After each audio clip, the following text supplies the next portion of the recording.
The Atlanta Falcons continue to be the team that is just sneaky. They're sneaky good. Can't wait for the season to get here to really see how good they are. But there's one newcomer that not a lot of people are talking about. He's way down on the depth chart, but I think he could really make an impact for the Atlanta Falcons. We'll get to that in just a second. If you're new to the channel, welcome. We make videos that cover teams that just don't get covered like they should. Atlanta Falcons being one of those. So we don't cover the Cowboys, the Giants, the LA teams. We talk about teams that don't get covered like they should. Atlanta Falcons are a team that's on the rise, man. And if their quarterback can figure it out and has a good season, they could really do something. So I was looking through on AtlantaFalcons.com. They're looking at, hey, who are some guys under the radar that have actually played pretty well? Slade Bolden is one of those guys, former Alabama receiver. Last year, he was an undrafted free agent. He then we'll go to it real quick. He was then signed by the Ravens as an undrafted free agent, but he went on injured reserve on August 24th, right into training camp, and he misses the entire season. So it's not like he was an undrafted free agent, never could play last year. No, this is essentially his rookie year. So you've got this rookie receiver, undrafted, out of Alabama, that's like, he's making some things happen. I'm going to tell you why this is important for the Falcons. So Taylor Heineke connected him back of the end zone touchdown. It showed his tracking ability, his hands, his field awareness. Next, he had a 10-yard catch in heavy traffic that he came down with. So he's not the biggest, not the fastest, but he's one of those guys just kind of make plays, right? And just kind of is in the right spot where you need to be. Can you trust him? Can he make the play when he has to? So they even say it here. Look, they're not necessarily looking or in dire need of a wide receiver. Did go out and get Scotty Miller in free agency after all. But when you think about teams like Atlanta, teams that have just kind of been down for a few years, how do you come back? You got to get the head coach, the quarterback. You got to get splash players. Things we all know. But to really expedite that, can you get one or two of these just absolute nobodies to come out and do something? And Slade Bolden is doing things in OTAs. And he's a guy that might see the 53-man roster. And here's why. You got Drake London.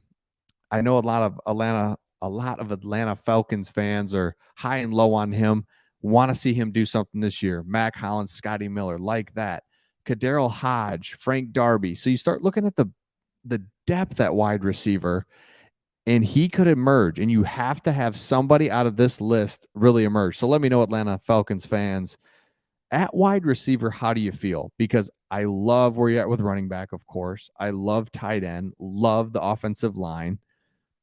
But what about wide receiver? Drake London's got to do something this year. Mac Hollins, Scotty Miller.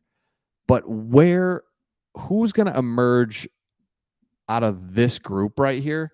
And you've got a guy that's listed way deep in the depth chart that he's out of everybody on AtlantaFalcons.com is the one guy kind of making plays.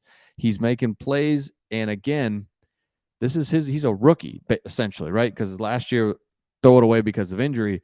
He's just getting the feel for the NFL game. So I'm keeping my eye on him. I remember him at Alabama, just kind of around the football, making plays. And again, he had 700 yards, 68 catches for 700 yards, 4 touchdowns at Alabama. Is he the greatest player ever? No, but that's not what we're looking for. We're looking for somebody to just provide some depth at the wide receiver position and have something there. So again, something to keep your eye on. Now, another article that came out was it was basically guaranteed players to improve in 2023 and break out. Guess who's on that? Kyle Pitts. So you got your tight end covered. Your tight end / kind of number one wide receiver, really, in Kyle Pitts. He's Kelvin Johnson-esque almost. Then you go running back, check. Quarterback, let's just assume he's good. Let's just assume that. Now, all of a sudden, man, the Falcons are right there. And that division is wide open too. And that's the whole thing about this is win the division, home playoff game, boom, there you are. So the division's wide open. You've got players all across the roster that just provide home run looking. I mean, Cordell Patterson's still on here. So you've got Bijan, Scotty Miller, I like. Kyle Pitts, offensive line looks good. Defensively, Calais Campbell's still hanging out there. Love it. Bud Dupree, you've got guys that have some ability to just get off the field here, keep it going here, run the ball.